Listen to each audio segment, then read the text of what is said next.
नमस्कार दोस्तों, स्वागत है, अभिनंदन है आप सभी का आज के इस वीडियो लेक्चर में। साथियों, अपने रीट 2024 के लिए सिलेबस जो है वो जारी हो चुका है और सिलेबस में बहुत बड़ा बदलाव बिल्कुल भी नहीं है। कुछ टॉपिक ज़रूर हटे हैं और कुछ टॉपिक ऐड भी हुए हैं, उनकी अपने बात करेंगे। सबसे पहले देखिए, जो भी सिलेबस में ऐड हुआ है उस टॉपिक को आपको कहाँ से पढ़ना है वो सारी बातें मैं आपको बताते हुए चलूँगा, ठीक है ना। तो कहीं भी कोई भी दिक्कत नहीं आएगी। 95% तक वही कोर्स है जो पहले था। ये आप थंबनेल में देख लेते हो कि बहुत बड़ा बदलाव और ये बदलाव और वो बदलाव, ऐसा कुछ नहीं है। आराम से शिद्दत के साथ पढ़िए। आपके पास, अगर अभी आप तैयारी शुरू कर रहे हैं रीट की, तो आपके पास 2.25 महीने 2.5 महीने हैं। अगर आप गाइड लेके आए हो तो कोचिंग मत लो, और कोचिंग ले ली है तो कोई गाइड मत लो, उन्हीं से पढ़ लो। उससे बढ़िया कुछ भी नहीं है। 2.5 महीने बहुत ज़्यादा नहीं होते, है ना। नोट्स हम तो आपको जैसे ऑनलाइन कोर्स पढ़ाते हैं तो आपको बने बनाए भी देते हैं, या आपके पास गाइड है तो आप कोशिश करें कि कुछ चीज़ों के नोट्स बना ले। जो कठिन टॉपिक लगे, सरल टॉपिक को सीधा पढ़ लो, है ना। और थोड़ी बहुत प्रैक्टिस कर लो, रीट आराम से आपके क्लियर हो जाएगी। फिर ग्रेड 3 की अच्छे से आप तैयारी करें। चलिए शुरू करते हैं, कोर्स में क्या बदलाव है क्या नहीं। देखिए, सबसे पहले तो हम जानते हैं कि रीट में आपके 5 विषय रहेंगे मैथ साइंस वालों के। एक तो साइकोलॉजी 30 नंबर की आएगी। भाषा प्रथम, जो अमूमन तौर पर हिंदी लेते हैं, वो 30 नंबर की। उसके बाद भाषा 2, अंग्रेजी या संस्कृत, वो 30 नंबर की। या आप जो भी भाषा लेते हो, उर्दू वगैरह, कोई सी भी, पंजाबी वगैरह, गुजराती, सब 30 नंबर की, ठीक है ना। उसके बाद में आपका विज्ञान 30 नंबर का और गणित भी 30 नंबर का। तो सबसे पहले बात करें साइकोलॉजी की, तो साइकोलॉजी में आपके वही टॉपिक्स हैं, जैसे बाल विकास है, अधिगम है, व्यक्तिगत विभिन्नताएं हैं, व्यक्तित्व, बुद्धि, विविध अधिगमकर्ता, समायोजन क्या है क्या नहीं है ना। सारी बातें वो की वही हैं। सीखने के प्रतिफल, क्रियात्मक अनुसंधान, आरटी 2009, सारी बातें वही हैं। नई क्या चीज ऐड हुई है? राष्ट्रीय शिक्षा नीति 2020। हम जानते हैं राष्ट्रीय शिक्षा नीति 2020 में साथियों 4 अध्याय हैं टोटल, और 4 भाग हैं और 27 अध्याय हैं। राष्ट्रीय शिक्षा नीति 2020 में 4 भाग हैं और 27 चैप्टर यानी 27 अध्याय हैं। उन 27 अध्यायों में से ये 6 अध्याय, प्रारंभिक बाल्यावस्था देखभाल, है ना, एवं शिक्षा, इस प्रकार से शिक्षक है, समता मूलक, ये सारे के सारे, ये आपके टोटल 27 में से 6 चैप्टर जो है वो आपके सिलेबस में ऐड किए गए हैं। कहाँ से पढ़ना है प्यारे साथियों? इंटरनेट से डाउनलोड कर लीजिए। गूगल क्रोम पे राष्ट्रीय शिक्षा नीति 2020 हिंदी पीडीएफ नाम लिख दो, डाउनलोड कर लो, और उसमें ये 6 के 6 आपको स्टार्टिंग में मिल जाएंगे। 6 के 6 टॉपिक मैंने देखे, 6 के 6 चैप्टर आपको स्टार्टिंग में मिल जाए। इनको पढ़ लो बस, इससे ज्यादा इसमें नहीं पढ़ना आपको, ठीक है। पूरे 27 के 27 नहीं पढ़ने। दूसरा क्या टॉपिक ऐड हुआ है साइकोलॉजी में? दूसरा हुआ है समसामयिक बाल कल्याणकारी शैक्षिक योजनाएं। तो प्यारे साथियों, ये जो टॉपिक है ना, ये इसमें क्या पूछी जाएगी कि जो विद्यार्थी अभी पढ़ रहे हैं या सरकारी स्कूलों के लिए कौन कौन सी, विद्यार्थियों के लिए कौन कौन सी योजनाएं सरकार जो है वो लागू कर रही है या लागू कर चुकी है या भविष्य में लागू करेगी, ऐसी कुछ योजनाएं, उनके बारे में इस टॉपिक में पूछा जाएगा, ठीक है ना। तो विद्यार्थियों से संबंधित जो उनकी कल्याणकारी योजनाएं हैं, जैसे स्कूटी वाली योजना है आपकी, ये साइकिल वितरण योजना है, गार्गी पुरस्कार योजना है, इसके अलावा जो पोषाहार योजना है, बाल गोपाल दूध योजना है ना, पन्नाद है बाल गोपाल दूध योजना। तो ये सारी चीजें इसमें आपको देखनी है, ठीक है। चलिए आगे बढ़ते हैं। इसके बाद में साइकोलॉजी में तो यही 2 चीजें ऐड हुई हैं। इसके बाद में भाषा प्रथम, जो अमूमन तौर पर हिंदी लेते हैं, उसमें क्या ऐड हुआ है? भाषा प्रथम में वही का वही पूरा ना सिलेबस, पूरा का पूरा वही है 2022 वाला। केवल और केवल एक ये पॉइंट ऐड हुआ है, राजस्थानी भाषा एवं साहित्य की सामान्य जानकारी। राजस्थानी भाषा और साहित्य की सामान्य जानकारी, बिल्कुल यही एक टॉपिक ऐड हुआ, बाकी 2022 वाला है एज इट इज, ठीक है। और इस टॉपिक के लिए आप राजस्थानी भाषा एवं साहित्य की सामान्य जानकारी, तो आपने लास्ट ईयर ग्रेड 3 की अगर तैयारी की है तब तो आपके पास इसके नोट्स होंगे, है ना। और या फिर आपका कोई भाई बहन तैयारी कर चुका तब होगा, इस टॉपिक के नोट्स होंगे, क्योंकि ये टॉपिक ग्रेड 3 में है। फिर भी नहीं है तो आप YouTube पे जाइएगा, राजस्थानी भाषाएं और साहित्य की सामान्य जानकारी टाइप कीजिएगा, ढेर सारे वीडियो अच्छे अच्छे टीचर्स के आपको मिल जाएंगे। वहां से इस टॉपिक को आप बहुत आराम से आसानी से कर सकते हैं, कहीं कोई दिक्कत नहीं है, बहुत सरल टॉपिक है, ठीक है ना। राजस्थानी भाषा का मतलब वही है अपने जैसे शेखावाटी क्षेत्र में शेखावाटी भाषा बोली जाती है, मारवाड़ साइड में मारवाड़ी बोली जाती है, मेवाड़ साइड में मेवाड़ी बोली जाती है, हाड़ौती साइड में हाड़ौती भाषा बोली जाती है ना, और अहिरवाड़ी भाषा है। ये सारी भाषाओं के बारे में, ढूंढाड़ी है ढूंढाड़ क्षेत्र में जयपुर के आसपास, तो उन भाषाओं के बारे में इसमें आपके हम बात करते हैं। और साहित्य में जो अपने राजस्थान के साहित्यकार हुए हैं, उनके द्वारा साहित्यिक जो कृतियां रची गई हैं, उनके बारे में अपनी बात करते हैं। तो वही टॉपिक है, ठीक है ना। चलो जी, इसके बाद में भाषा द्वितीय, मैंने यहाँ संस्कृत ली है, इसमें कोई बदलाव नहीं है साथियों। जैसी संस्कृत भाषा का सिलेबस 2022 में था, एज इट इज सिलेबस का कोई फर्क नहीं है। इंग्लिश में भी कोई बदलाव नहीं है, ठीक है, लैंग्वेज 2 में। इसके बाद में बात करें विज्ञान की। देखिए विज्ञान में, चलिए हाँ पहले गणित की बात कर लेते हैं। देखिए गणित में पहला टॉपिक घातांक और घात, पहले भी था अब भी है। बीजीय व्यंजक, गुणनखंड, समीकरण, वर्ग और वर्गमूल, घन तथा घनमूल, ये सारे टॉपिक पहले भी थे। अभी क्या ऐड हुआ है, अभी ये दो टॉपिक नए ऐड हुए हैं। कौन कौन से, एक तो आपका दशमलव और एक परिमेय संख्याएं। लेकिन साथियों ये नए टॉपिक बिल्कुल भी नहीं है, ग्रेड 3 में हम इनको पढ़ते हैं। और जो मैंने आपको कोर्स दे रखा है, ऑनलाइन कोर्स हमारा, उसमें ये दोनों टॉपिक मैंने आपको करवा रखे हैं ग्रेड 3 के लिए। तो मैंने आपको बोला भी था कि मैथ में कोई बहुत ज़्यादा फर्क नहीं है, रीट में और ग्रेड 3 में सेम ही मैथमेटिक्स आती है ना। तो आप पूरी ग्रेड 3 वाली नोट मैथमेटिक्स पढ़ लीजिए, वो का वही मैटर है, कुछ भी बदलाव नहीं है, सारी वो गणित पढ़ लो बस, ये अपने आप ही हो जाएगी। इसमें कुछ भी ऐसा नहीं है जो अपने को करने की आवश्यकता पड़े, ठीक है। ये टॉपिक तो ऑलरेडी कर चुके हैं अपने, तो ग्रेड 3 वाले में ये टॉपिक तो हैं, यानी अभी इस बार अपने को ये भी रीट में भी पढ़ने हैं। पहले ग्रेड 3 में पढ़ने होते थे, अब रीट में भी ये पढ़ने, तो कोई दिक्कत नहीं है, पढ़ लेंगे। इसके अलावा क्या ऐड हुआ, जैसे ब्याज वगैरह ये तो है ही अपने, है ना, लाभ हानि भी है, ये विभाजन, ये सारे ही हैं अपने, प्रतिशतता, दरवर्दी, हास, ये सारे हैं, रेखा किरण तथा कोण, रेखाखंड, ठीक है, सरल वक्र रेखाएं, कोणों के प्रकार, समतलीय आकृतियां, ये सारी चीजें हैं साथियों। सममिति, ये नया टॉपिक ऐड हुआ है, सममिति, ठीक है ना, सिमेट्री। सममिति ये जो टॉपिक है, ये कक्षा 7 की गणित से लिया गया है। कक्षा 7 में एनसीईआरटी की जो बुक चलती है ना अपने, कक्षा 7 में जो गणित है, उसमें से ये प्रश्नावली सीधी की सीधी उठाई गई है, सममिति, ठीक है। तो सममिति का जो टॉपिक है, ये कक्षा 7 से लिया गया है, ठीक है, कक्षा 7 से। और बहुत ज्यादा इसमें कुछ भी नहीं है, सममित रेखाएं अपने को बतानी है कि मान लो ये एक आकृति है इस प्रकार की, इससे कितनी सममित रेखाएं खींची जा सकती हैं। तो एक सममित रेखा, इसको यानी सममित रेखा वो होती है जो किसी आकृति को उसके दर्पण प्रतिबिंब में तोड़ सके, यानी इधर ऐसी आकृति सेम इधर भी ऐसी होनी चाहिए। तो एक सममित रेखा ये हो गई, एक ये, क्योंकि ऊपर जैसे वैसी ये है, एक ये तीसरी, जैसी इधर है वैसी इधर है, एक ये चौथी।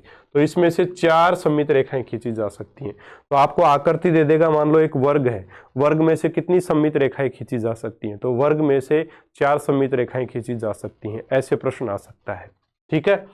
और आपका वर्त है, इसमें से कितनी सममित रेखाएं खींची जा सकती हैं, ऐसे प्रश्न साथियों इसमें आ सकते हैं, ठीक है ना।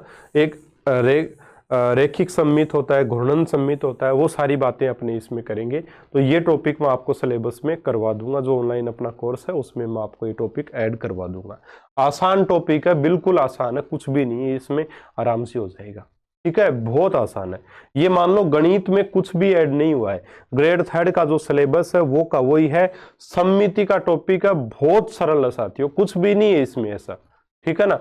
कक्षा 7 वाले बच्चे इसको आराम से कर लेते हैं, आप तो आराम से कर ही लोगे, कहीं दिक्कत ही नहीं आएगी। चलिए ठीक है, चलो ये गणित की बात हो गई। अब बात करते हैं विज्ञान की। विज्ञान में अपने लिए अच्छी खबर ये कि जितने नए टॉपिक जुड़े हैं ना, 1-2 टॉपिक, उनसे ज्यादा तो हट गए हैं रीट के लिए, ठीक है ना। अब कौन से टॉपिक हटे हैं, एक सेकंड, कहा मैंने नोट तो किए थे इसको,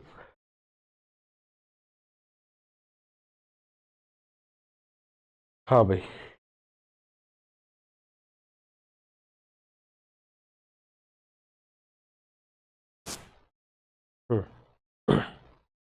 यानी कि ग्रेड थर्ड में अपने जो टॉपिक साइंस के हैं उनसे कुछ भिन्न टॉपिक मान लो रीट में हमेशा होते हैं। जैसे आपका वो रेसे और प्लास्टिक वाला टॉपिक था, वो हट गया इस बार, है ना। तो अपने क्या हटा और क्या जुड़ा वो बातें कर लेते। सबसे पहले सजीव और निर्जीव, परिचय, अंतर और लक्षण, पहले भी था अब भी है, तो इसमें तो कोई बदलाव नहीं है। फिर है सूक्ष्म जीव, सूक्ष्म जीव वाले में भी कोई फर्क नहीं है, वो की वो चीजें सारी की सारी बातें हैं। फिर है सजीव, सेम टू सेम चीजें, कुछ भी बदलाव नहीं है। साथियों यहां से एक चीज हटी है, जैसे कोशिकाओं की संरचना और कार्य ये दे रखा है, पहले यहां कोशिका विभाजन भी था, तो कोशिका विभाजन हट गया, तो माइनस में लिख रहा हूं कोशिका विभाजन, आप भी लिख लो कोशिका विभाजन। कोशिका विभाजन जो है वो आपके हट गया है रीट में से, लेकिन ग्रेड थर्ड में इससे प्रश्न आते हैं, तो मैं तो यही कहूंगा कि इसको आप अभी पढ़ लें, क्योंकि ग्रेड थर्ड के सिलेबस में मैंने इसको पढ़ा रखा है, वही रीट वालों को पढ़ना है। रीट के लिए जो टॉपिक हैं वो साइंस वाले कोर्स में मैंने REET only for REET science ऐसे करके एक फोल्डर बना रखा है, उसमें वो वीडियो हैं जो रीट वाले बच्चों को पढ़ने हैं, ठीक है। इसके अलावा जैसे ग्रेड थर्ड का जो अपना कोर्स है उसमें ग्रेड थर्ड का जो सारा मैटर है वो तो रीट वालों को पढ़ना ही पढ़ना है, साइंस और मैथ का। उसके अलावा जो साइंस में कुछ अलग टॉपिक्स हैं, है ना, वो जो आपके डाल रखे हैं कि ओनली फॉर रीट साइंस, वो केवल और केवल रीट वाले बच्चों को पढ़नी है। तो कोशिका विभाजन का टॉपिक आपको, अगर आप अभी रीट की तैयारी कर रहे हैं, पहले मान लो, है ना, ग्रेड थर्ड की अभी आप तैयारी नहीं कर रहे, तो कोशिका विभाजन को एक बार के लिए आप छोड़ सकते हो, बाकी मेरे हिसाब से नहीं छोड़ना है, क्योंकि रीट क्लियर होगी निश्चित तौर पर आपकी, आप शिद्दत के साथ पढ़ोगे तो कहीं कोई दिक्कत नहीं आएगी, ठीक है ना। तो इसको पढ़ लेना भाई साथ में, बाकी हटा दिया गया है ये सही बात है। इसके बाद में प्राणियों में पोषण, शरीर में गति वगैरह वो सारे वही हैं। मानव शरीर एवं स्वास्थ्य, मानव शरीर एवं स्वास्थ्य, मानव शरीर एवं स्वास्थ्य की बात करें तो वो के वो टॉपिक्स हैं, कोई इसमें भी बदलाव साथियों नहीं है। जंतु प्रजनन, किशोरावस्था वही है। इसके बाद में बात करें यांत्रिकी, तो बल एवं गति, बलों के प्रकार वगैरह सारी की सारी वही चीजें हैं। अब देखिए एक टॉपिक पहले होता था अपने कार्य तथा ऊर्जा, है ना, रीट में टॉपिक था कार्य तथा ऊर्जा, लेकिन अब कार्य नाम ही गायब कर दिया, कार्य का मतलब ही नहीं है कोई, अब अपने सिर्फ और सिर्फ कौन सा टॉपिक बचा है, ऊर्जा का। तो जो टॉपिक हट चुका है वो है कार्य, और कार्य का टॉपिक जो है वो साथियों ग्रेड थर्ड में भी नहीं है, तो कार्य का जो टॉपिक है वो आप रिमूव कर सकते हो, बिल्कुल बिल्कुल अपने को नहीं पढ़ना है टॉपिक। आगे थर्ड ग्रेड का नया सिलेबस मान लो आए उसमें ऐड हो जाए तब आपको करवा देंगे, लेकिन एक बार के लिए कार्य का टॉपिक आप हटा दो। मैंने भी जो वीडियोस आपके लिए कोर्स में डाल रखे थे उसमें से इस टॉपिक को हटा दिया है, तो कार्य का टॉपिक और कोशिका विभाजन का टॉपिक आपके अब हट चुका है। इसके अलावा साथियों एक उत्प्लावन बल, वायुमंडलीय दाब है, दाब है, इसके साथ उत्प्लावन बल नाम आया करता था, तो उत्प्लावन बल, उत्प्लावन बल का जो टॉपिक है वो भी हटा दिया गया है, वो भी अपने को अब नहीं पढ़ना है, उत्प्लावन बल भी अब नहीं पढ़ना है। इसके अलावा साथियों ताप एवं ऊष्मा सारे के सारे वही चीजें हैं, प्रकाश ध्वनि सब चीजें वही हैं, विद्युत और चुंबकत्व भी है, सारी बातें इसमें कुछ बदलाव हुआ नहीं है। और प्राकृतिक परिघटनाएं ये नया टॉपिक जुड़ा है, और कहाँ से जुड़ा है, कक्षा 8 की जो साइंस की बुक है एनसीईआरटी वाली, कक्षा 8 की साइंस की जो बुक है एनसीईआरटी की, उसमें ये टॉपिक है प्राकृतिक परिघटनाएं, जिसमें सबसे पहले तड़ित दे रखा है, फिर भूकंप, बस ये दो ही टॉपिक है पूरी किताब उस पाठ में ही, तो पूरा का पूरा चैप्टर ही अपने को ये पढ़ना है, जो कि बहुत आसान है। इस पूरे चैप्टर का निचोड़ 2 पन्नों में लिखा जा सकता है, कुछ भी नहीं है, बहुत आसान है, इसको अपने करवा देंगे, ठीक है। ये आपको जो कोर्स आप लोगों ने ले रखा है उसमें ओनली फॉर रीड साइंस वाले फोल्डर में ये वीडियोस आपको जल्दी ही मिल जाएंगे 15-10 दिन में, जैसे ही मेरी सर्दियों वाली छुट्टियां स्टार्ट होंगी ना स्कूलों की, उसके बाद में छुट्टियों में मैं आराम से बना के वीडियोस डाल दूंगा उसमें, ठीक है। पदार्थ की संरचना वगैरह वही के वही टॉपिक है, सेम टू सेम। रासायनिक पदार्थ वगैरह ये सारी बातें वही हैं। यहाँ पर एक और टॉपिक ऐड हुआ, दहन एवं ज्वाला।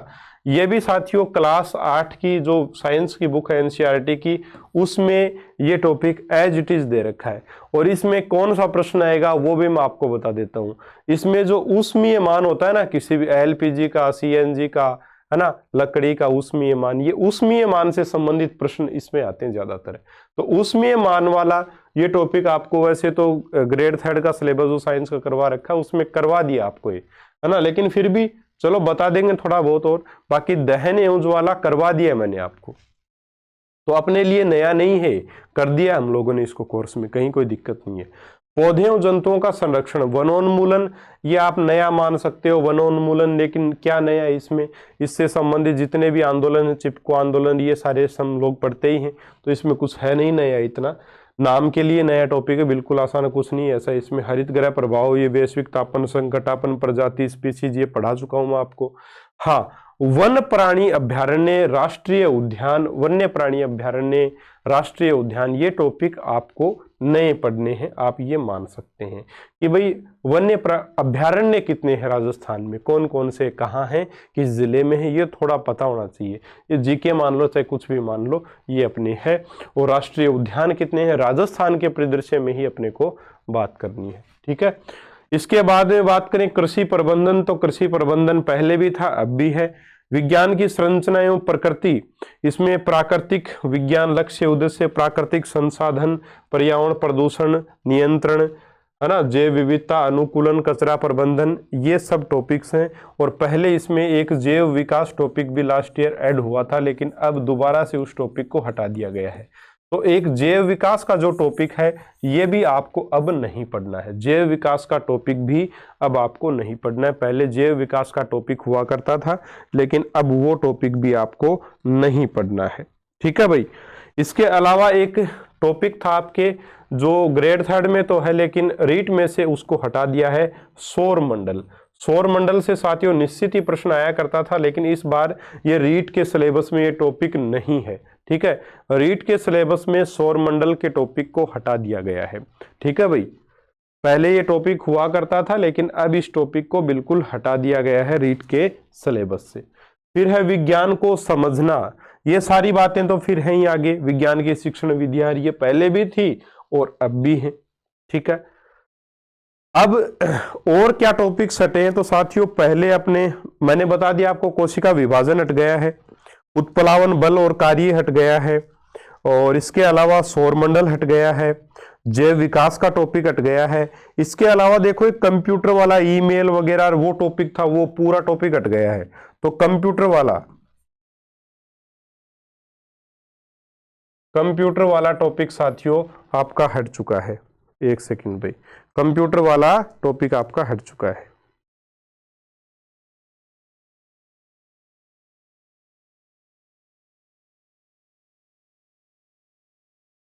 हाँ भाई,